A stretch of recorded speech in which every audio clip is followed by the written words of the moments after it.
இன்றைக்கி முளைக்கட்டின பச்சைப்பயிறு யூஸ் பண்ணி இன்ஸ்டண்ட்டான தோசை ரெசிபி தாங்க.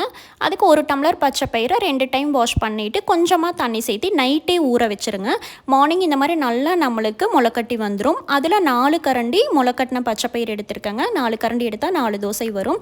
ஒரு வரமிளகாய், கொஞ்சோண்டு சீரகம், கொஞ்சோண்டு பெருங்காயத்தூள், உப்பு சேர்த்து ஃபஸ்ட்டு ரஃபாக வரமிளகாய் சீரகம்லாம் அரைச்சதுக்கப்புறம் தண்ணி விட்டு நல்லா நைஸாக அரைச்சி எடுத்துக்கோங்க.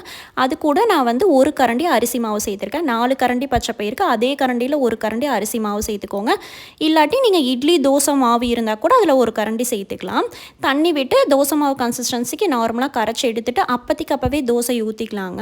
பொளிக்க வைக்கணுங்கிறது இல்லை. நம்மளுக்கு தோசை இந்த மாதிரி சூப்பராக வரும். இது வந்து ஒரு நல்ல ஒரு ப்ரோட்டீன் ரிச் தோசை. ராவாக நம்மளுக்கு முளைக்கட்டின பச்சைப்பயிரை சாப்பிட்ற கஷ்டமாக இருந்தால் இந்த மாதிரி தோசையாக ட்ரை பண்ணிக்கோங்க. டயபெட்டிக் பேஷண்ட்ஸுக்கு, வெயிட் லாஸ்க்கு எல்லாத்துக்கும் ரொம்ப நல்லது. இல்லாட்டி லைட்டாக இந்த மாதிரி எப்பவும் போல் தாளிச்சுக்கோங்க. சாம்பார் தூள், உப்பு, தேங்காய் திருவல் சேர்த்து அப்படியே பச்சை பசின்னு தாளித்து சாப்பிடும்போது ஈவினிங் ஸ்நாக்ஸுக்கு ஒரு சூப்பரான ரெசிபிங்க.